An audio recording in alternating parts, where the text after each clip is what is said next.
오늘은 마가복음 14장 32절에서 38절까지 말씀 보도록 하겠습니다. 같이 말씀 읽읍시다. 시작. 그들이 겟세마네라 하는 곳에 이름에 예수께서 제자들에게 이르시되 내가 기도할 동안에 너희는 여기 앉아 있으라 하시고 베드로와 야고보와 요한을 데리고 가실새 심히 놀라시며 슬퍼하사 말씀하시되 내 마음이 심히 고민하여 죽게 되었으니 너희는 여기 머물러 깨어있으라 하시고 조금 나아가사 땅에 엎드려 될 수 있는 대로 이때가 자기에게서 지나가기를 구하여 이르시되 아빠 아버지여 아버지께는 모든 것이 가능하오니 이 잔을 내게서 옮기시옵소서. 그러나 나의 원대로 마시옵고 아버지의 원대로 하옵소서 하시고 돌아오사 제자들이 자는 것을 보시고 제 베드로에게 말씀하시되 시몬아 자느냐 내가 1시간도 깨어있을 수 없더냐 시험에 들지 않게 깨어있어 기도하라 마음에는 원이로되 육신이 약하도다 하시고. 아멘. 메시아의 기도 18번째 메시아의 기도입니다. 메시아이신 예수님은 어떻게 기도하였는가? 또 메시아의 기도는 우리에게 주는 의미가 무엇인가? 또 우리는 어떻게 기도해야 되는가? 라는 관점으로 이 말씀을 보길 원합니다. 우리가 지금 메시아, 마가복음에 예수는 메시아다라는 것과 그 메시아는 어떻게 행하셨는가? 라는 이 두 가지 측면으로 계속 보고 있습니다. 그러니까 예수님께서 메시아, 그리스도, 기름 부음 받은 자, 그러하기 때문에 되게 이렇게 위대한 영웅처럼 보여집니다. 그래서 어떤 면에서 맞죠. 그러나 이 세상에서 이야기하는 영웅과는 참 다른 모습이 너무 많습니다. 보통 그리스 로마 신화의 이런 영웅들 보면 그 영웅들의 특징 중에 하나는 죽음을 아주 초연하게 맞이하는 것이죠. 자기의 사상, 자기의 생각이 옳다라는 것을 입증하기 위해서 죽음조차도 무시하면서 쓱 넘어가는, 그래서 죽음 앞에 초연한 모습을 볼 수 있습니다. 가장 유명한 소크라테스의 마지막 장면 기억하시나요? 그 마지막 독배를 마십니다. 독주를 마시는 거죠. 뭐라고 얘기하죠? 악법도 법이다. 이 어마어마한 죽음 앞에서 악법도 법이다 라고 얘기하면서 마시는 그의 죽음을 의연해하면서 넘어가는 그 사상이 뭐냐. 그래서 젊은이들이 더 많이 몰려들게 된 거죠. 대부분의 이런 영웅들의 마지막 모습은 그 자기의 목숨을 아끼지 아니하고 자기의 몸이 찢겨지는 한이 있더라도 자기가 갖고 있는 이상, 자기가 갖고 있는 신념을 향해서 달려가며 장렬하게 죽는 그런 모습들이 많이 비춰집니다. 자, 그러면 메시아이신 예수님은 어떻게 죽음을 맞이했는가? 그 그림이 오늘 성경 본문에 나옵니다. 33절, 34절 볼까요? 시작. 베드로와 야고보와 요한을 데리고 가실새 심히 놀라시며 슬퍼하사 말씀하시되 내 마음이 심히 고민하여 죽게 되었으니 너희는 여기 머물러 깨어있으라 하시고. 메시아의 죽음을 대하시는 모습이 세상적인 우리가 생각하는 영웅의 모습과는 참 다른 것을 볼 수 있습니다. 베드로와 야고보와 요한을 데리고 이제 세 제자를 데리고 갑니다. 심히 놀라시며 그 죽음 앞에 엄청 너무 놀라시는 뿐만 아니라 슬퍼하사, 이것이 이제 히브리어로 보면 공포에 사로잡혔다라는 뜻이에요. 죽음 앞에서 너무 놀라신 거예요. 그리고 그 죽음의 공포에 사로잡혀서 완전히 슬픔 가운데 들어가 버린 거예요. 믿음 때문에 순교한 순교자의 모습과는 좀 다른 모습을 봅니다. 1세기에 교부 중에 한 사람 폴리갑이라는 분이 있습니다. 그 사람은 순교할 때 너에게 마지막 기회를 준다. 네가 믿고 있는 그 기독교의 신앙을 포기한다면 내가 너를 화형시키는 이 형벌을 취소하겠다 라고 그를 이렇게 타협안을 냅니다. 그럼에도 불구하고 이 폴리갑은 당신이 나를 태울 때는 그 불은 1시간밖에 타지 못할 거지만 내가 죽음으로 영원토록 나는 타오를 것이고 너에게 영원한 심판의 불이 타오를 것이다. 머뭇거리지 말고 빨리 죽여라. 이렇게 이야기합니다. 그는 죽음을 두려워하지 않는, 그리고 진정한 불이 무엇인지를 정확하게 믿고 있었던 거죠. 그런데 그런 순교자의 모습과는 예수님이 다르게 많이 흔들리는 모습 같아요. 심히 놀라고 슬퍼요. 공포에 사로잡혀요. 게다가 34절 말씀하시되 내 마음이 심히 고민하여 죽게 되었으니, 제자들에게 약간 우리가 보기에 중보기도 요청하는 것 같아요. 야, 내가 이제 죽게 됐다. 너희들 나를 위해서 좀 여기에 머물러서 깨어 나를 위해 기도해라. 중보기도를 부탁한다. 뭐 약간 이런 느낌처럼 들려집니다. 그러나 이 기도가 과연 우리가 갖고 있는 그런 느낌처럼 그런 것일까요? 36절에 보면 이 메시아이신 예수님이 아버지 앞에 나아가 기도하는 기도의 내용이 나옵니다. 36절 상반절입니다. 시작. 이르시되 아빠 아버지여, 아버지께서는 모든 것이 가능하오니 이 잔을 내게서 옮기시옵소서. 네. 하나님 아버지, 하나님께는, 아버지께는 모든 것이 가능합니다. 전능하신 하나님, 능치 못할 일이 없으신 하나님입니다. 그러니 이 잔을 내게서 옮기십시오. 이 잔이 뭘까요? 이 잔이 뭘까요? 죽음의 잔, 십자가, 우리는 대부분 이렇게 하죠. 잔이 갖고 있는 의미가 성경은 또 성경으로 풀어내야 되는 거죠.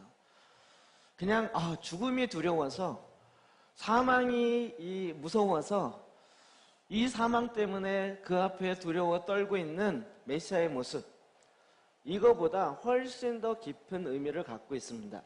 구약부터 보면 잔에 대한 의미를 이야기하고 있습니다. 에스겔서 23장 32, 33절입니다. 시작. 주 여호와께서 이같이 말씀하셨느니라. 깊고 크고 가득히 담긴 내 형의 잔을 내가 마시고 고웃음과 조롱을 당하리라. 내가 내 형 사마리아의 잔 곧 놀람과 패망의 잔에 넘치게 취하고 근심할지라. 여기 보면 깊고 크고 가득히 담긴 내 형의 잔, 코웃음과 조롱, 비웃음과 조롱의 잔. 이거는 지금 사실은 예수님에게서는 사탄에게 해당되어진 이야기죠. 뿐만 아니라 내 형 사마리아의 잔, 곧 놀람과 패망의 잔, 놀람의 잔, 패망의 잔. 이것이 단지 육체의 죽음 앞에 두렵고 사망에 대한 두렵고 떨림으로 되어지는 것이 그것뿐만이 아니라 이 잔이 갖고 있는 의미는 뭐냐면 비웃음의 잔, 조롱의 잔, 패망의 잔, 놀람의 잔이에요. 무슨 얘기입니까? 하나님의 진노 앞에, 하나님의 심판 앞에 그 하나님의 심판이, 진노가 다 들어가 있는 그 잔이에요. 그 잔을 먹음으로 죽게 되어지지만 죽음에 대한 두려움을 훨씬 떠나서 하나님의 진노 앞에 서 있는 인간의 두려워하는 모습을 그대로 보여주고 있습니다. 예수님은 한 번도 주님과 아버지와 분리돼 본 적이 없습니다. 그에게는 생명이 풍성했고 성령이 충만하였고 성령이 비둘기와 같이 내려오며 예수님이 하시는 그 모든 일은 성령과 함께 아버지의 뜻을 이루어가면서 항상 기쁨이 충만했습니다. 항상 하나님의 역사가 일어나고 있었습니다. 한 번이라도 실수하거나 잘못해본 적이 없으십니다. 한 번도 하나님 아버지와 분리되어진 적이 없습니다. 사랑과 생명과 진리의 빛이 늘 충만했습니다. 하나님 아버지와 늘 한 마음이었고 한 뜻이었습니다. 그런데 이 잔은 하나님의 진노의 잔입니다. 하나님의 분노의 잔이고 흑암으로 가득 차 있고 공허함으로 가득 차 있는 그 잔입니다. 무엇이죠? 하나님을 버린, 하나님을 떠난 그 죄의 진노의 잔을 이야기합니다. 이사야도 또 이야기합니다. 51장 22절이요. 시작. 내 주 여호와 그의 백성의 억울함을 풀어주시는 내 하나님이 이같이 말씀하시되 보라 내가 비틀거름치게 하는 잔 곧 나의 분노의 큰 잔을 내 손에서 거두어서 내가 다시는 마시지 못하게 하고. 나의 분노의 큰 잔이라고 얘기하고 있어요. 분노의 큰 잔. 하나님의 분노의 큰 잔. 진노하시는 하나님. 우리는 사랑과 공의가 양면이라는 것을 잘 알고 있습니다. 그렇다면 하나님도 사랑의 하나님과 진노의 하나님이 함께 있는 거죠. 우리는 사랑의 하나님만을 좋아하는 경향이 있습니다. 그런데 진노의 하나님을 제대로 믿지 않는다면 사실은 하나님을 반쪽만 아는 것이 아니라 하나님을 무시하는 거죠. 하나님은 우리를 하나님의 진노에서 구원하기 위해서 그의 아들 예수 그리스도를 십자가에 내어줬어요. 하나님의 진노가 없었으면 십자가도 필요가 없죠. 하나님이 죄에 대한 형벌, 죄에 대한 하나님의 공의, 정의를 실천하지 않으신다면 굳이 하나님의 진노가 있는지도 없는지도 모르고 별로 무섭지도 않고 하나님의 공의가 이루어질 필요도 없다면 사랑으로 덮어진다면 굳이 십자가의 죽음이 필요할 이유가 어디 있겠습니까? 하나님의 진노는 성경에 여러 가지로 이야기하고 있습니다. 하나님의 진노가 얼마나 큰가 하는 것은 우리의 죄악이 얼마나 큰가 하는 것과 같이 연결되어 있습니다. 사실 이 사랑의 관계가 아니면 진노도 없어요. 그 친밀한 관계 안에 있는데 그 친밀한 사랑의 관계가 배신으로 오게 될 때 거기에 대한 진노가 큰 거죠. 사랑의 관계가 아니었으면 배신이든 뭐든 아유 지나가는 개가 짖나 보다 이러고 그냥 지나가지 거기에 대해서 뭐라고 얘기할 필요가 없는 거죠. 하나님은 우리를 사랑하시고 우리를 사랑하사 이 세상을 사랑하시고 독생자 예수 그리스도를 내어주기까지 사랑하시고 이 세상을 이처럼 사랑하시고 하나님은 우리를 향한 그 사랑이 태양빛보다 더 강하게 더 진실하게 우리 가운데 내려오신 거예요. 그럼에도 불구하고 우리가 그 하나님의 사랑을 저버렸을 때 거기에 일어나는 하나님의 진노는 마땅한 거죠. 하나님이 화를 잘 내시는 분이 아니라 그 사랑은 동일하게 진노가 같이 가는 거죠. 어려운 얘기 아니죠. 네.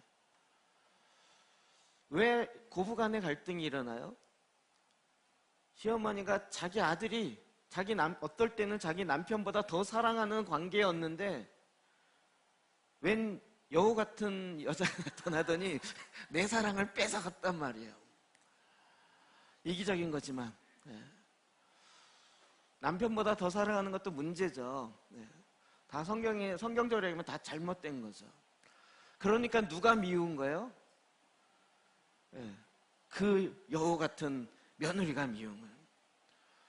그러니까 거기다가 막 구박하기 시작하는 거예요. 애증의 관계, 사랑에 대한 집착이 크면 클수록 그것이 빼앗긴 것에 대한 분노, 별로 건강하지 않은 분노지만 그게 큰 거죠. 자기가 그렇게 아끼는 아들이 아니었다면 뭔 관계가 있겠습니까? 사실은 건강한 건 뭐였죠? 아들이 장성하면 부모를 떠나 네가 이제 장성한 자로 건강한 가정을 이루도록 내 품에서 떠나 보내는 것이 건강한 거죠. 그렇지 않습니까? 영원토록 품고 계시려고요? 네. 떠난 거지만 떠난 게 아니에요. 그래도 아내의 말보다 내 말을 더 들어야 돼요. 여기서부터 문제가 시작되는 거죠. 다시 말씀드려요. 사랑의 관계가 아니었으면 그런 증오와 그런 분노가 일어나지도 않은 거예요.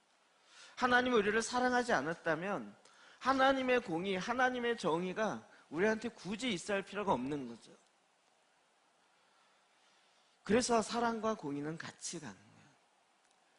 하나님의 진노가 예비되어 있고 하나님의 진노가 사라진 것이 아니에요. 하나님의 진노가 당장 이루어지지 않으니까 하나님의 사랑으로 덮으셨나 보다.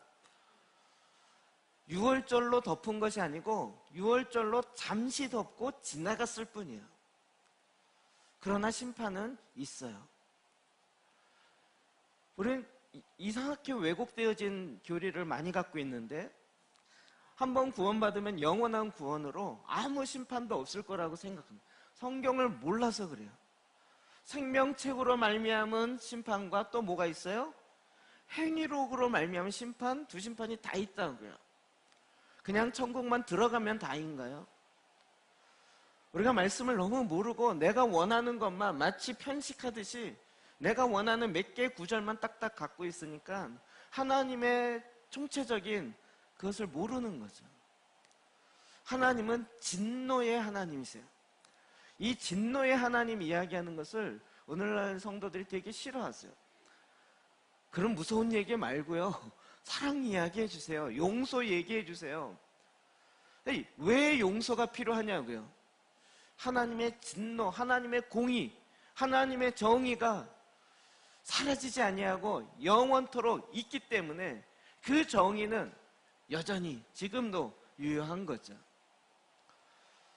물론 과거에 이것으로 많은 성도를 협박하고 너 그렇게 하면 지옥 가 이래가면서 그 어떤 무서움으로 묶어놓으려고 했던 잘못된 방법으로 사용됐던 것도 저도 알아요.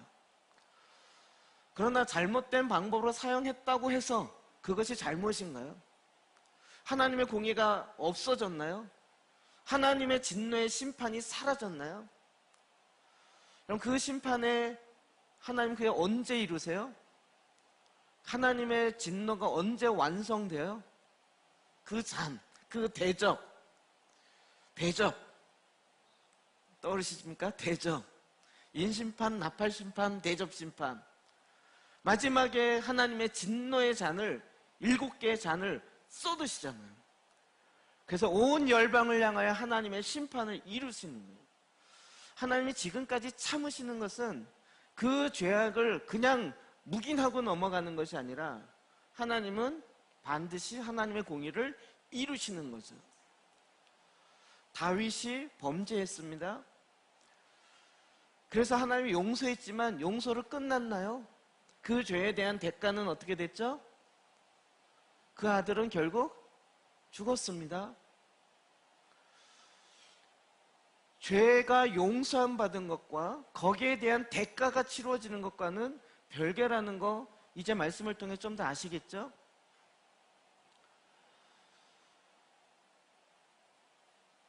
대가가 치루어진다 그래서 용서함을 못 받았다 이 이야기는 아닙니다. 지금 예수님께서 이 잔을 내게서 옮기시옵소서. 이거는 주님 내가 죽음이 두렵습니다.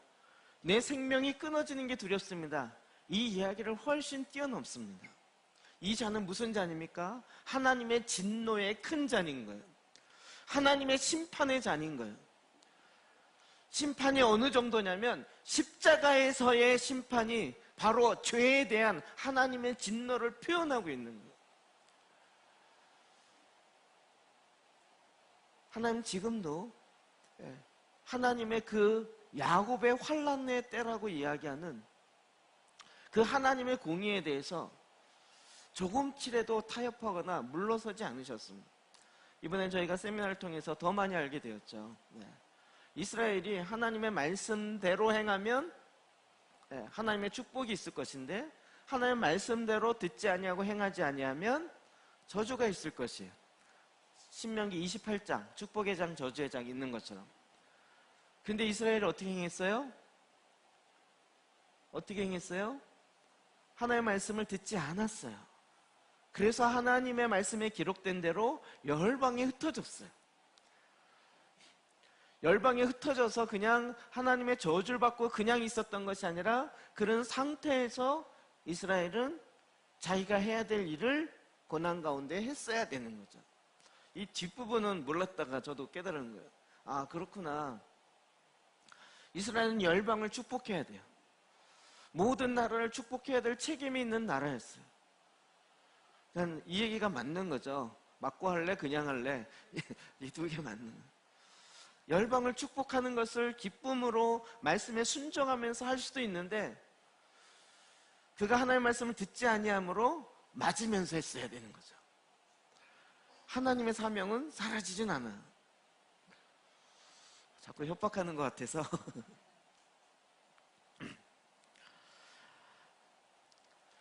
하나님의 진노를 바로 인정할 때 하나님의 사랑이 무엇인지를 알게 되어집니다. 우리는 내가 생각하기를 내가 원하는 시점에 하나님의 진노가 뚝 떨어졌으면 좋겠죠. 하늘에서 번개가 그냥 그 사람 머리 위에 쫙 붙어가지고 그냥 빡빡 해서 2만 볼트 타 죽는 뭐 이런 것을 보기를 원하는. 그러면 누가 먼저 죽을 것 같으세요? 그 왼수가 먼저 죽을까요? 내가 먼저 죽을까요?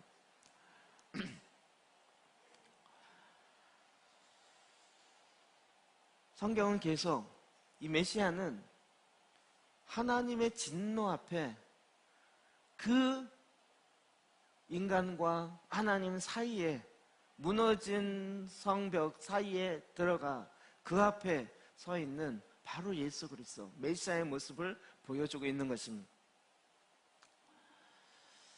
그가 주님 앞에 나아가 계속 기도합니다. 35절, 36절 하반절입니다. 시작. 조금 나아가사 땅에 엎드려 될 수 있는 대로 이때가 자기에게서 지나가기를 구하여 그러나 나의 원대로 마시옵고 아버지의 원대로 하옵소서 하시고 땅에 엎드려서 될 수 있는 대로 이때가 자기에게 지나가기를 구했어요. 하나님의 그 진노의 잔을 받는 그것으로부터 지나가기를 구했어요. 그러나 나의 원대로 마옵시고 아버지의 원대로 하옵소서. 예수님은 하나님의 진노의 잔에서 벗어나기를 원했어요. 그것이 그의 안에 솔직한 심정이요 솔직한 마음인 것이에요. 그런데 그의 기도는 뭐냐면, 기도란 무엇이냐면 내 원대로 하는 것이 아니라 아버지의 뜻이 이루어지도록 하는 게 기도인 거죠. 여러분, 지난번 침묵에 대해서 묵상, 은둔에 대해서 이야기할 때 기억나십니까? 3가지. 세상으로부터 벗어나라, 침묵하라, 기도하라. 책 읽으신 분 요즘 읽기도 하죠. 이 세상으로부터 벗어나요. 그래도 안 되면 어떻게 해요? 침묵하라. 왜 침묵해요? 하나님의 말씀을 듣기 위해서. 그 하나님의 말씀을 들으면 어떻게 해요? 기도하라고요. 내 원함을 이루어지기 위해서 하는 게 기도가 아니고, 아, 이게 하나님의 뜻이군요 라고 되어지는 그것을 향해서 기도하라고요. 그래서 기도란 무엇입니까? 하나님의 뜻을 이 땅에 이루어내는 하나님의 명령이고 하나님의 방법인 거죠. 예수님은 이 고통 앞에 있는 인간의 마음속으로부터 나오는 그 욕구, 그것을 부정하지 않으셨어요. 그러나 지금 기도하는 가운데 뭘 죽이고 있어요? 내 원함, 내 안에 일어나고 있는 이 육신의 욕망으로부터 올라오는 그것을 기도하는 가운데 죽이고 있어요. 그리고 나의 원대로 마옵시고 아버지의 뜻대로, 아버지의 원대로 되기를 원합니다. 사실은 정확하게 얘기하면 메시아의 기도는 이것이에요. 기도란 아버지의 뜻을 이루는 것입니다. 누가복음 22장 43절 44절은 조금 더 설명해 주고 있습니다. 시작. 전사가 하늘로부터 예수께 나타나 힘을 더하더라. 예수께서 힘쓰고 애써 더욱 간절히 기도하시니 땀이 땅에 떨어지는 빗방울같이 되더라. 우리가 이렇게 놓고 볼 때 이 본문이 정말 얼마나 애써서 기도했으면 땀이 핏방울로 변해요. 이게 뭔 얘기일까요? 사실은 그 고통에 대한, 이 죽음에 대한 두려움 때문에가 아니라 육신의 욕망을 죽이는 것이 얼마나 어려운지요. 우리가 말씀대로 안 살아봤고 그냥 적당히 선을 긋고 살 때에는 별로 모르겠죠. 그러나 말씀대로 살려고 하다 보니까 내 안에 숨어있는, 저 밑바닥에 깔려있는 이 인간의 욕망들이 얼마나 올라오는지 죽이기가 쉽지 않은. 그냥 결국은 끝까지 하나님 앞에 자기의 욕구를, 인간의 욕망을 내어 죽이고, 그것을 죽이는 것에 정말 밤이 맞도록 애써 기도하며 주님 앞에 나아가는, 하나님 앞에 나아가는 겁니다.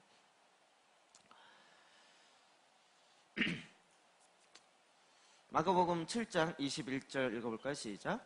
나더러 주여 주여 하는 자마다 다 천국에 들어갈 것이 아니요 다만 하늘에 계신 내 아버지의 뜻대로 행하는 자라야 들어가리라.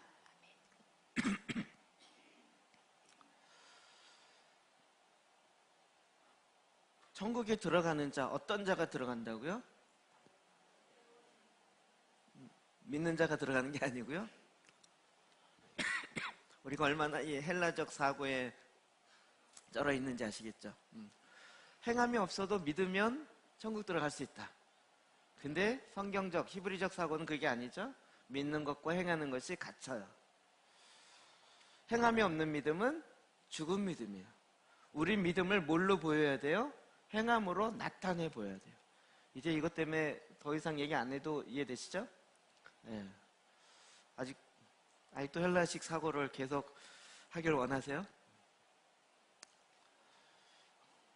그냥 주님, 주님, 주님을 외치는 자, 누구든지 주의 이름을 부르는 자는 구원을 얻으리라.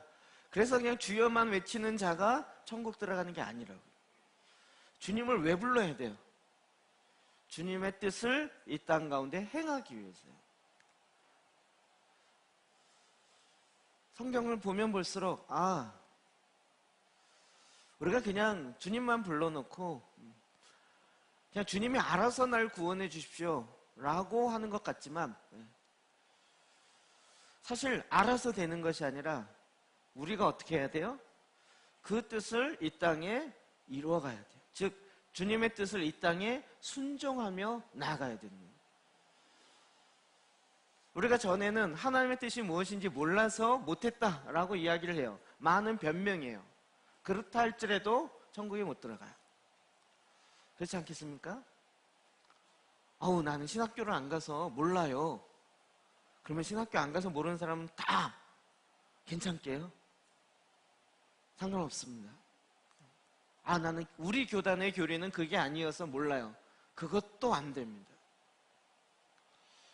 우리가 말씀을 통하여 직접 여러분 다 각자 확인하셔야 합니다.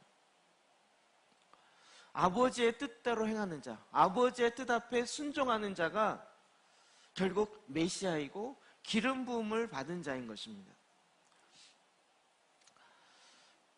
마태복음 6장 10절이요. 시작. 나라가 임하시오며 뜻이 하늘에서 이루어진 것 같이 땅에서도 이루어지이다. 아멘. 이제 우리가 정확하게 말씀에 근거해서 신앙생활을 해야 돼요. 말씀에 근거해서요. 우리는 대충 하나님의 뜻입니다 그래 놓고 우겨요. 하여튼 한국 사람 우기는데 뭐가 있어요. 제가 생각하기에 이런 기도라면 하나님 이 상황을 바꿔주십시오. 상황을 바꿔주실 때까지 나 금식하겠습니다. 40일 금식. 한국 사람 거의 이 수준으로 갈 것 같아요. 하나님 이 잔을 내게서 지나가게 하십시오. 안 되면 나 금식 들어갑니다. 이렇게 되는 거예요. 우리는 자꾸 하나님을 설득해서 이 상황을 바꿔보려고 해요. 우리 그리스도인의 삶의 가장 기초는 메시아를 따라가는 것이요. 메시아를 따른다는 것은 하나님의 뜻을 따른다는 거죠. 하나님을 바꿔서 강청하여 기도해갖고 금식하고 절야하고 기도해서 내가 원하는 것을 받아내는 것이 기도라고 얘기하는 건 이방인의 기도라니까요. 그 이방인의 기도와 이방인의 마음을 갖고 왜 자꾸 하나님을 끌어들어와서 하나님을 종부리듯이 이것저것 해도 그거 안 해주면 나 밥 안 먹어요? 교회 안 나가요? 생명줄 끊어버릴래요? 이런 공갈 협박을 하냐고요. 이제 안 통한다는 거 아시죠? 아직도 그걸 협박의 무기로 사용하고 있어요? 네. 저 어렸을 때 아버지한테 그거 한번 배웠는데 좋은 것 같아요. 밥 투정 한 번 했다가 저희 아버지가 밥 먹지 마. 야 나가. 상에서 나가. 제가 너무 당황해서요. 그때부터 지금까지 밥 투정을 못해요. 저희 아내가 이거 뭐 어때 그러면 무조건 맛있어야 얘기해야지 혹시 이렇게 얘기했다가는 옛날에 이게 또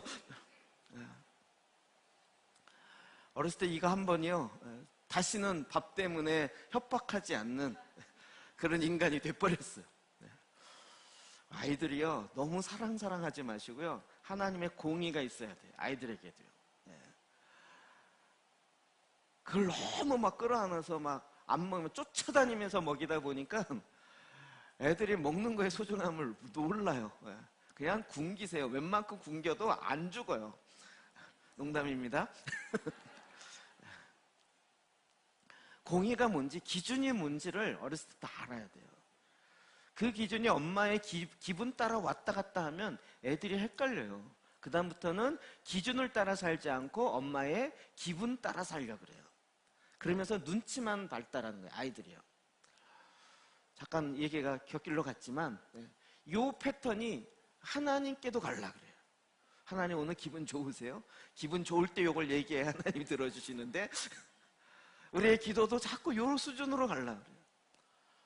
진짜 어린아이 수준에는 이게 들어줄 수 있는 상황이 될 때죠.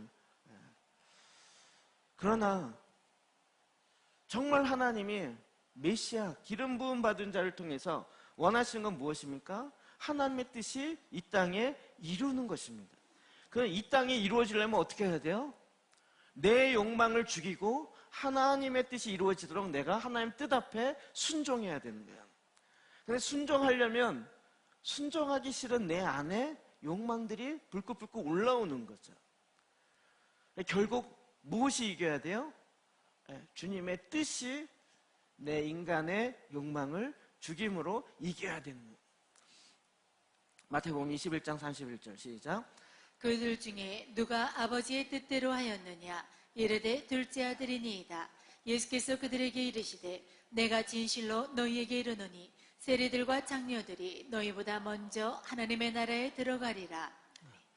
아버지가 야 저희 가서 일해라 그러는데 첫째는 예 그러고 안 했고 둘째는 안 해요 그러고 갔다가 나중에 돌이키고 와서 했어요. 누가 아버지의 뜻대로 하였느냐. 이 얘기를 좀 쉽게 풀어보면 이거예요. 아주 쉽게 대답은 너무 잘해요. 믿으십니까? 아멘! 믿으십니까? 아멘! 그것도 막 훈련도 시켰잖아요. 대답은 너무 잘하는데 첫째와 같이 대답은 잘했지만 나중에 행하진 않아요. 근데 어떤 사람은 막 들으면서 저걸 어떻게 행해야지 막 고민스러워. 나 못해요. 막 못해요. 그러고 갔는데 그래 내 육의 욕망을 죽이지 아버지의 뜻을 이루어야 돼. 그리고 회개하고 돌이켜와서 그 일을 이루었어요. 누가 아버지의 뜻을 행하는지 아는 거예요. 세리와 창녀들이 너희보다 먼저 하나님 나라 들어가리라. 무슨 얘기죠? 세리와 창녀들은 나 하나님 뜻대로 살지 않을래.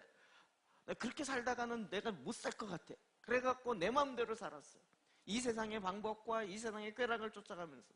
그런데 이제 돌이켜 와가지고 내가 잘못 살았군요. 그리고 돌이켜 와서 아버지의 뜻을 깨닫고 회개하고 아버지께 가고 그렇게 다시 삶을 바꾸었어요. 누가 아버지의 뜻을 하였느냐.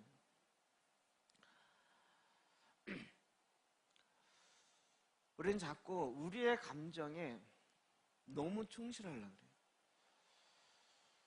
제가 최근에 한국 사람들 보면서 굉장히 논리적인 것 같은데 사실은 세계 사람과 비교해 보면요, 한국 사람만큼 감정적인 사람이 없어요. 감정적인 것만 툭툭 치대면 그냥 온 나라가 하나가 돼요. 막 일본과 축구할 때면 온 나라가 하나 돼요. 그때는 경상도 전라도도 필요 없어요. 감정적인 거 하나만 딱 터치되면요 온 나라가 다 거절하거나 굉장히 감성적이에요. 그러니까 이게 특히 단일 민족이 갖고 있는 단점이 이런 거예요. 한 민족이다 보니까 막 우수하다 좋다 이렇게 얘기했잖아요. 단일 민족이다 보니까 우리는 다 하나여야 돼요. 하나여야 돼요. 가서 음식점 가서 뭘 먹을 때도 뭘 드실래요? 그러면 제일 높으신 분 시키면 다 통일. 하나로 가야 돼. 이런 걸 보면 외국 사람들은 이해를 못해요. 아니 너 먹고 싶은 거 없어? 그래도 우리는 통일해야 돼요.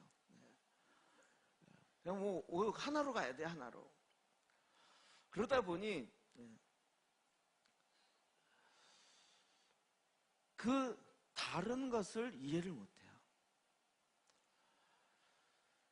나와 달라도, 내 감정과 달라도 하나님의 뜻은 이루어질 수 있어요.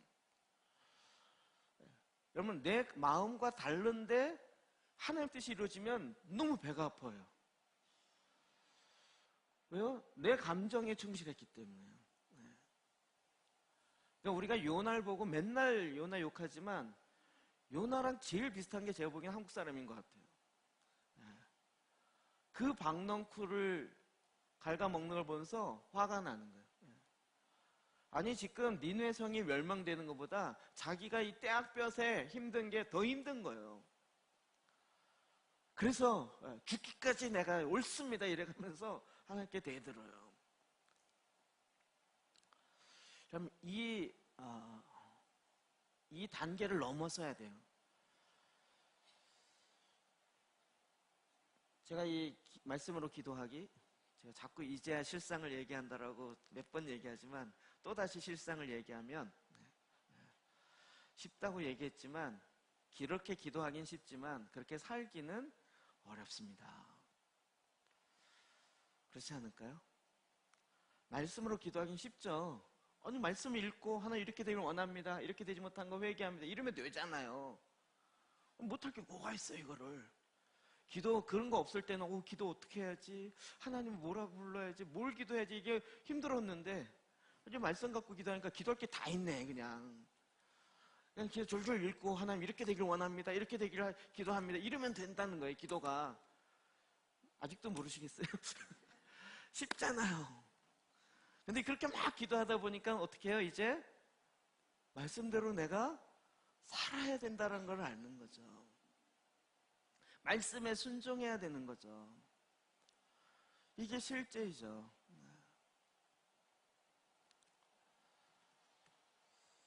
제가 많은 목사님들에게 말씀으로 기도하기를 하지 말라 그럽니다. 왜요? 교회 부흥 안 돼요. 교회 부흥 안 돼요. 근데 왜 제가 이렇게 얘기해요? 대부분의 목사님들은 어떻게 하면 교회가 부흥할까? 부흥하는 것에 도움이 되는 게 뭘까를 찾으시고 그런 관점으로 이걸 찾으신단 말이에요. 번지수가 틀리셨어요. 잘못했어요. 교회 부흥 안 돼요. 그러면 굉장히 긴장하세요. 그리고 굉장히 갈등하세요. 지금도 고민하시는 목사님 꽤 많아요. 1년이 넘도록 이걸 해야 돼 말아야 돼 고민하세요.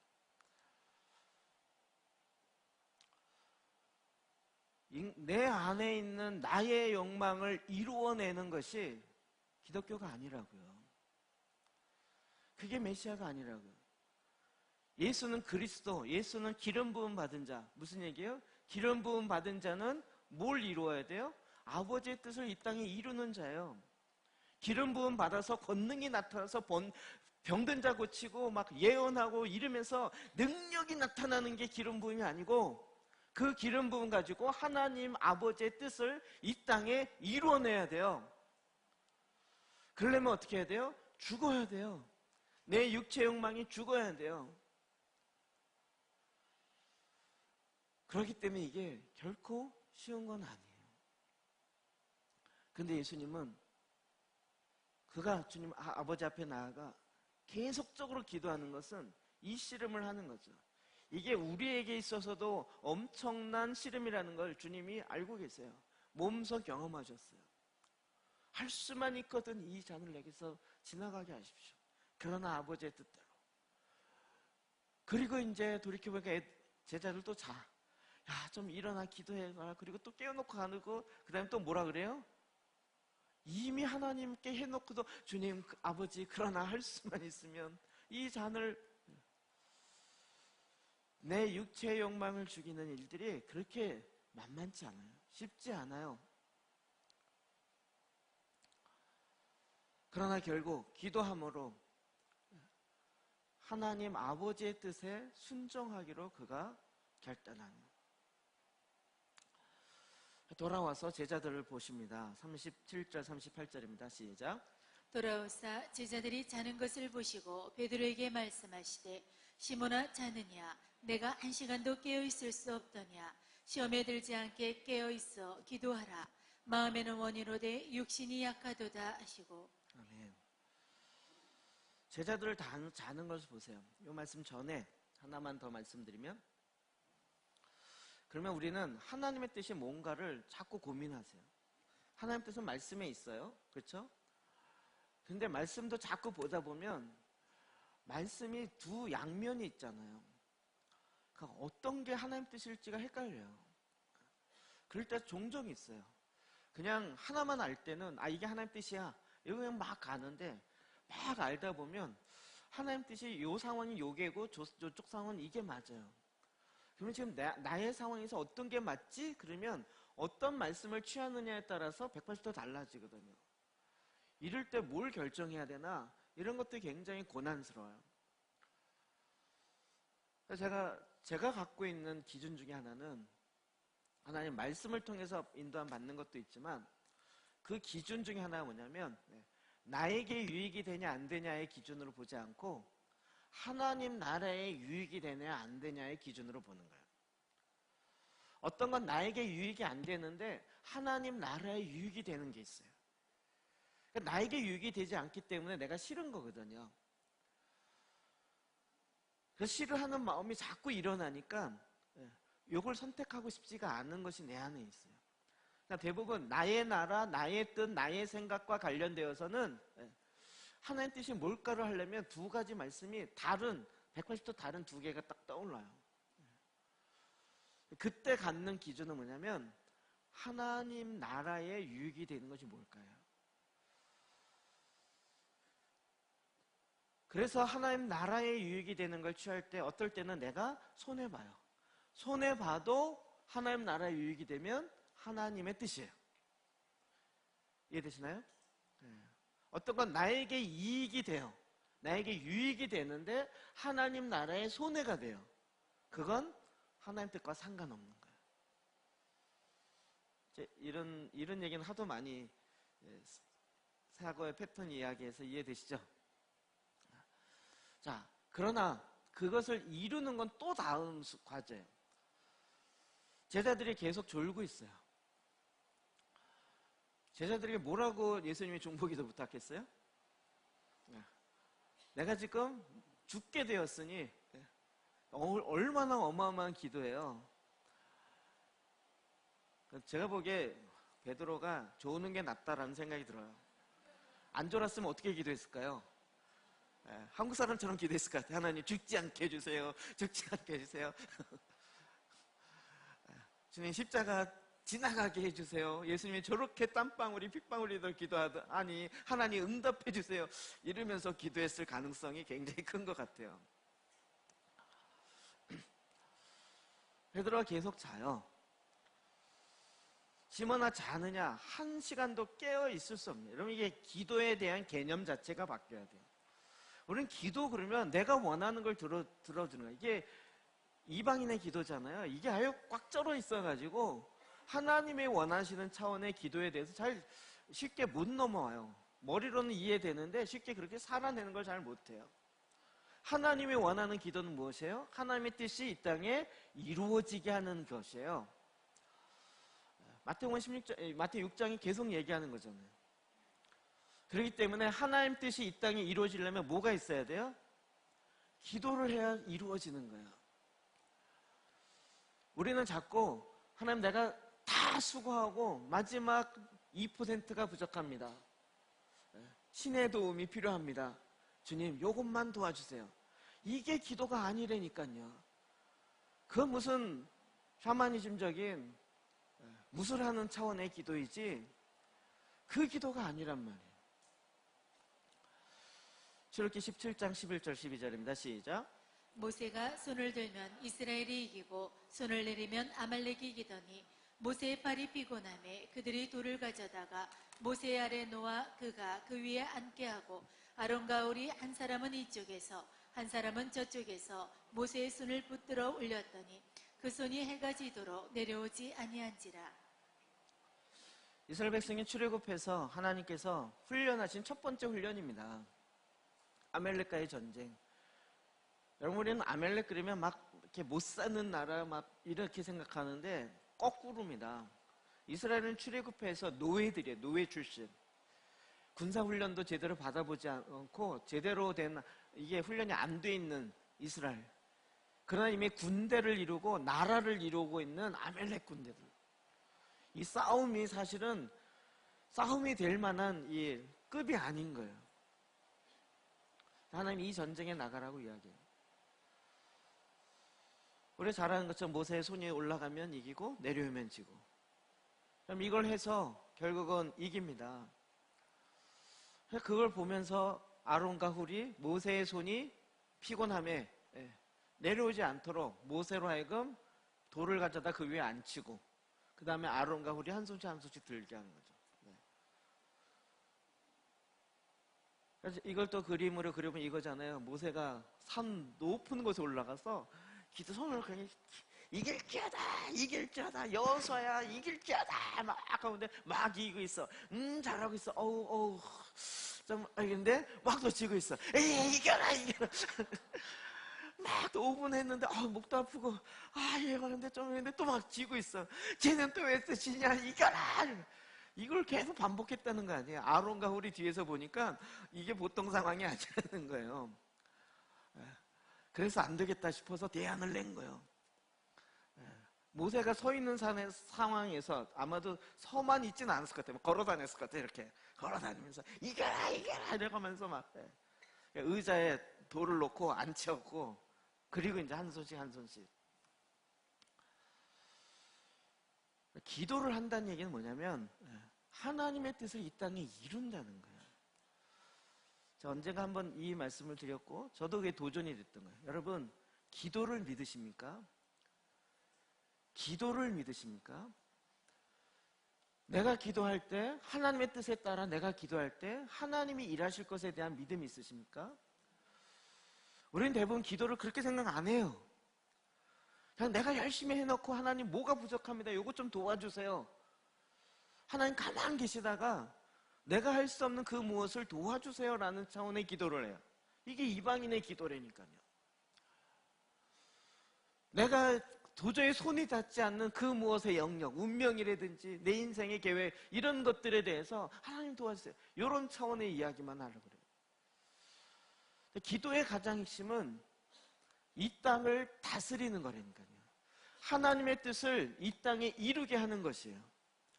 영적 전쟁의 세 차원, 개인적 차원, 조직적 차원, 국가적 차원. 거기에 하나님의 뜻이 이루어져야 돼요. 그러려면 어떻게 해야 돼요? 나를 향한 하나님의 뜻이 무엇인지 알아야 돼요.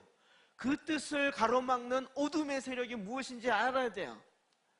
그래서 이 어둠의 세력을 내어 쫓고 하나님의 뜻이 내 안에 이루어지도록 어떻게 해야 돼요? 우리가 기도하여 죄에서 떠나고 겸손하여서 기도해서 주의 얼굴을 구해야 돼요. 이 나라를 향한 주님의 뜻, 이 나라가 어둠의 권세로 잡혀 있어요. 더욱더 어두워지고 있어요. 그럼 우리가 그 죄악으로부터 떠나요. 그리고 하나님께 주의 얼굴을 구하며 기도해요. 기도는 이 땅에 충만하라, 땅을 다스리라. 하나님이 자녀의 권세를 갖고 하나님의 뜻이 이 땅에 이루어지게 하는 하나님의 수단이요, 하나님의 방법이었어요. 그래서 기도는 어마어마한 것이에요. 이 어마어마한 것을 왜 내 개인의 필요와 개인의 소원 성취와 개인의 문제 해결만을 위해서 사용하냔 말이에요. 메시아의 기도는 그 기도가 아니었어요. 지금 내가 십자가에 그 채찍 맞음과 못 박힘과 창에 찔려 얼마나 아플까? 하나님 도와주세요. 이런 차원의 기도가 아니었다고요. 디모데후서 2장 1절입니다. 시작. 그러므로 각처에서 남자들이 분노와 다툼이 없이 거룩한 손을 들어 기도하기를 원하노라. 아멘. 남자들이 기도해야 됩니다. 우리는 대부분 기도는 여자들이 하고 남자들은 일하는 거야 이렇게 얘기하잖아요. 성경에 어디 있어요 그게? 남자들이 기도할 때 역사가 바뀝니다. 기도는 기도의 용사들, 중보자들은 다 여자가 하는 거야. 물론 그렇게 하나님께서 은사를 주셔서 하실 수도 있어요. 제가 이 본문 갖고 어느 교회 가서 남전도의 헌신예배 설교 주제로 이걸 잡았어요. 남자들이 분노와 다툼이 없이, 남자들이요 힘이 남아서 분노와 다툼이 많이 일어나요. 그래서 남자들이 싸우는 게 많이 일어나요. 어떤 사람 그랬다 그랬죠. 남자는 하나님이 전쟁을 위해서 만들었다고. 싸움꾼으로. 그런데 남자가 기도한다는 얘기는 뭐죠? 하나님의 질서가 잡히며 하나님의 뜻이, 하나님의 통치가 이루어지는 거예요. 하나님으로 하여금 일하게 하시는 거예요. 남자들이 거룩한 손을 들고 기도하기 시작할 때, 제가 지금 저희 교회 숙제, 못 풀고 있는 숙제 중에 하나입니다. 남자들이 어떻게 하면 기도하게 할 것인가. 남자들이 일하고 뭐 하는 건 오히려 너무 체질에 맞으니까 좋아요. 그런데 어떻게 하면 손을 들고 기도하게 할 것인가. 그 집안의 남자들이 기도하기 시작할 때 가정의 영적 질서가 잡혀요. 아내된 분이요, 남자들이 기도 안 한다고 바가지 긁지 마세요. 바가지 긁어서 된 게 여태까지 뭐가 있어요. 그러면 기도하려는 마음이 들었다가 아예 안 해 이렇게 되는 거죠. 아예 안 해, 네가 해 이렇게 되는 거죠. 그냥 십자가를 지십시오.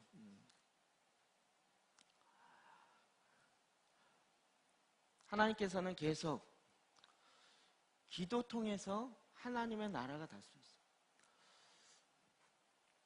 예레미야 29장 7절입니다. 시작. 너희는 내가 사로잡혀 가게 한 그 성읍의 평안을 구하고 그를 위하여 여호와께 기도하라. 이는 그 성읍이 평안함으로 너희도 평안할 것임이라. 제가 지난번에 이 말씀 전했는데 저한테 충격이었어요. 내가 사로잡혀 가게 한 그 성읍 어디죠? 예레미야 배경 바벨론이요. 바벨론. 이스라엘을, 예루살렘을 위해서 기도하라는 얘기가 아니고 사로잡혀간 그 성읍, 바벨론의 포로로 잡혀갔어요. 우리로 얘기하면 일본에 징집돼서 일본군의 포로에 잡혀갔어요. 거기서 뭘 기도해요? 우리나라 독립을 위해서 기도해야 되잖아요. 그런데 주님은 뭐라 그랬어요? 그 도시의 평안을 위해서 기도하라는 거예요. 도대체 이런 말씀이 어디서 나오나.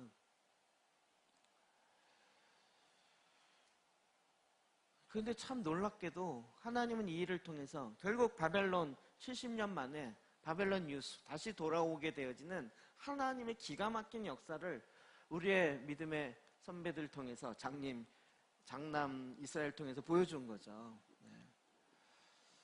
역사 가운데 이미 샘플로 보여준 거예요.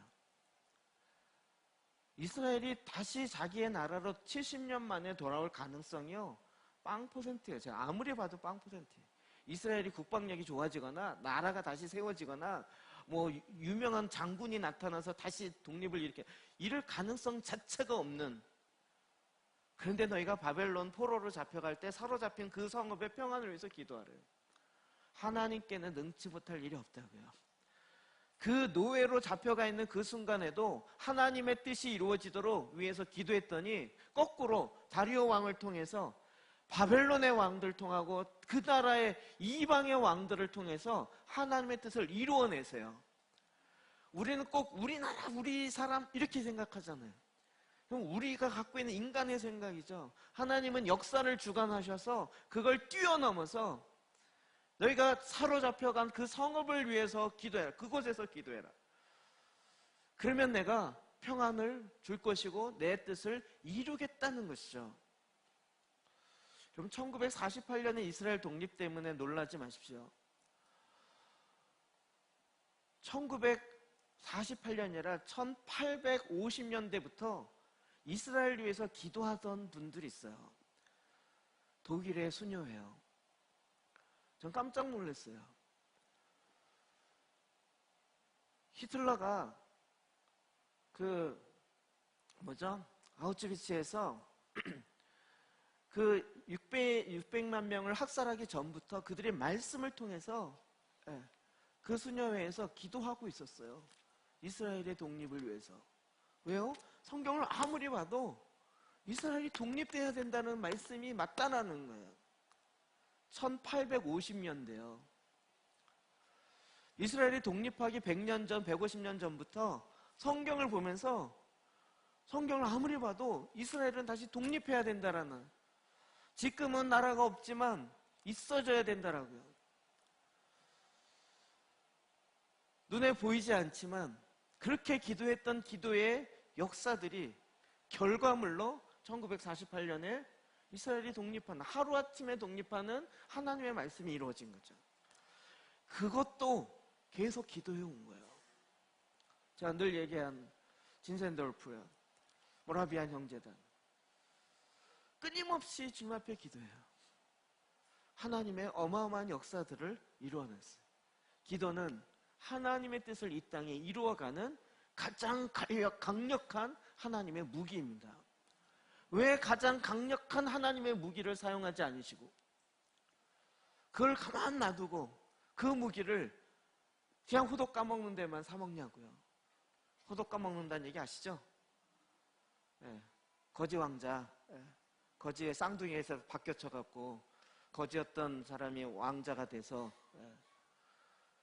호도를 까먹으려고 그러는데 호도가 딱딱해서 까먹을 게 없어요. 단단한 게 없으니까 쇳덩어리가 하나 있는 거예요. 톡톡 치니까 잘 깨져. 야, 이거 좋다 그래갖고 그거를 딱 그 감옥 철 거기 놔뒀잖아요. 이거 뚜껑 열고 이렇게 뭐죠? 기사 거기다. 그게 뭐였어요? 옥새요, 옥새. 국세, 나라의 법을 제정할 때 찍는 그거요. 전 그 예화가요, 너무 우리의 모습을 보여줘요. 나라의 일을 결정해야 될 그 국세를 손에 쥐어졌는데 그거 갖고 자기 호독 까먹는 데만 쓰고 있어요. 이게 오늘날 그리스도인의 모습이 아닌가 저는 자꾸 반성돼요. 아, 요 호독하는데 하나님 도와주세요. 하나님 주신 이 땅을 다스리는 이 어마어마한 권세를 갖고 호독 까먹는데 지금 쓰고 있어요. 나라가 발칵 뒤집어졌어요. 그 권세, 그 도장이 있어야 이 법이 나갈 수 있는데, 저와 여러분 가운데 하나님이 자녀의 권세를 줘요. 하나님의 방법으로 다스리게 하는, 하나님의 뜻을 이루게 하는. 예수님의 마지막 때 기도하시면서 주님, 내가 십자가를 감당할 수 있는 근육 주세요, 이랬냐고요. 그 십자가에서도 아프지 않고 잘 견딜 수 있게 해주세요, 이런 기도를 했겠냐고요. 아버지의 뜻을 이루십시오. 하나님의 아버지의 진노, 하나님의 진노가 나에게 부어지는데, 주님, 내가 이 진노를 도저히 감당할 수가 없습니다. 할 수만 있거든 지나가게 해주십시오. 그럼 진짜 제대로 그 일을 하려고 하면 여러분 사실은요, 내가 하겠으면 이거보다 예수님의 기도. 제가 몇 번 이야기 드렸는데 나라 트랜스포메이션, 제가 이걸 듣고 나서요, 이거다 이랬을 줄 같으세요? 제가 대만에 2번째 갔을 때요, 마음속에 콱 오는데 딱 오는 순간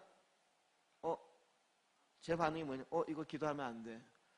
이거 기도했다가 내가 난리 나겠는데? 제가 기도 안 하고 뒤로 빠졌어요. 하나님 말씀으로 너무 확실한 거예요. 지금 나라를 변화시켜야 되는 하나님 뜻이 너무 확실한 거예요. 말씀 속에 확인이 됐어요. 그러면 해야 되는데, 그때 제가 목사님들 막 20명 데리고 갔거든요. 그분들 앞에서 기도하는데 저는 딱 듣는 순간 막 부담이 확 오는데 뒤로 빠져가지고, 지금 저 이거 기도 못해요. 이거 기도 못해요. 제 마음속에 왜 못하냐, 제가 뭔가 답을 해야 되잖아요. 궁핍한 답이 하나 뚝 올라왔는데, 지금 이거 제가 하면요 분명히 저 혼자 될 거예요. 분명히 저 혼자 될 거예요. 제가 저 혼자 돼본 경험이 몇 번 있어요. 상처가 이 주의 뜻이다 그러고 앞서서 야 같이 가자 해서 와 가고 와 갔는데 보니까 혼자야. 이랬던 몇 번의 경험이 있어서, 이 주님의 뜻 맞아요. 그런데 이 뜻 앞에 내가 딱 오케이 주님 이겁니다라고 했다가는 또 그런 일이 나타날 게 뻔한 거예요. 너무 100% 확신하는. 그래갖고 뒤로 빠져갔고요. 주님 나 기도 안 해요. 기도 못 해요. 기도 안 해요. 절대 기도 안 해요. 이거에 대해서 기도 안 할 거예요. 나 혼자 되면 어떡하라고요. 못해요. 못해요. 이러고 지금 이제 뭐냐면 하나님은 그래도 네가 기도해야 돼. 나 기도 안 해요. 안 해요. 나 기도했다면 어떡하라고요. 기도 못해요. 이러면서 제 입을 막으면서 나중에 나 혼자 되면 어떡하자고.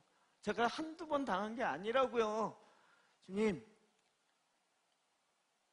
제 마음속에 또 하나 딱 떠오르는 게 십자가에 누가 같이 있었냐. 십자가에 누가 같이 있었냐. 제자들이 3년 동안 같이 다녔지만 예수님도 십자가에 혼자였어. 그 좌편 우편에 베드로와 요한이 같이 달려 있었던 게 아니고 강도들이 달려 있었어. 나도 혼자였다.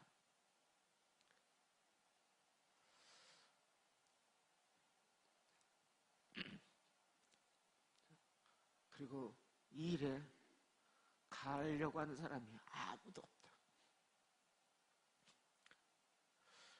혼자 가는 길인데 가려고 하는 사람이 없다. 제가 아멘 했을 것 같으세요? 그래도 못해요. 그래도 못해요. 그래서 대만에서 괜히 의자 뻥 차고 뒤에 이걸 왜 나한테 맡기냐고요.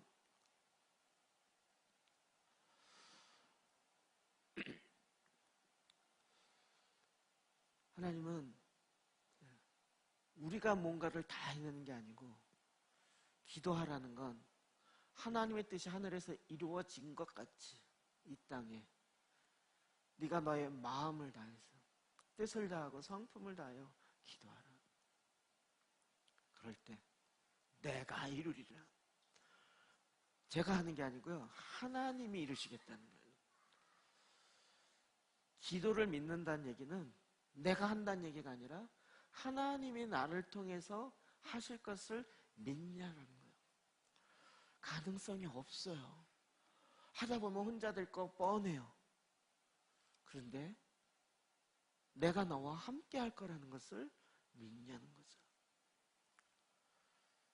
여러분, 우리가 왜 시험에 들어요? 왜 하나님 뜻이 내 가운데 이루어지지 않아요? 기도를 쉬었기 때문이에요. 왜 영적 전쟁 가운데 져요? 손이 내려가기 때문이에요. 지기 때문에 손이 내려간 게 아니고요. 손이 내려갔기 때문에 지는 거예요.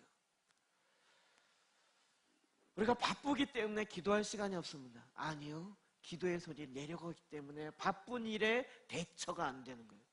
일에 끌려다니고 휩쓸려 다니면서요. 우리의 기도의 손이 내려올 때 시험에 들게 돼요.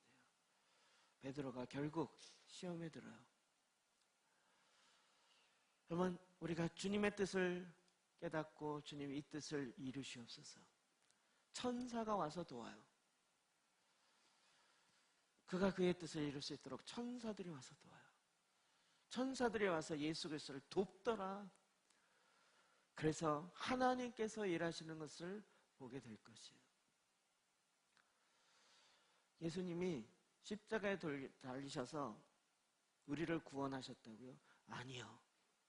예수님은 순종하신 것 뿐이에요.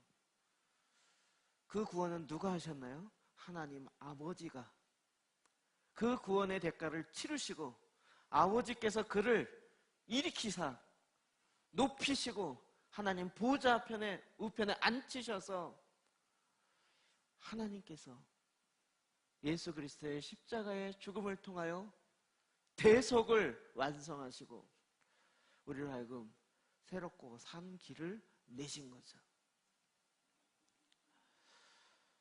메시아의 기도는 기도를 세게 했느냐 약하게 했느냐가 아니라 하나님 아버지의 뜻을 이루는 기도였어요. 아버지의 뜻을 이루는 기도예요. 그것을 이루지 못하도록 내 안에서 끊임없이 상처가 올라오고 아픔이 올라오고 육신의 욕망들이 올라올 것이에요. 근데 주님은 그 마지막 순간에 자기의 육체의 욕망을 죽이며 아버지의 뜻 앞에 순종하며 나아갔어요. 시험에 들지 않게 깨어 기도하십시오. 그리고 아버지의 뜻이 이 땅에 이루어지도록 하나님의 방법대로 기도하십시다. 이 시간 주님 앞에 나가 기도하십시다.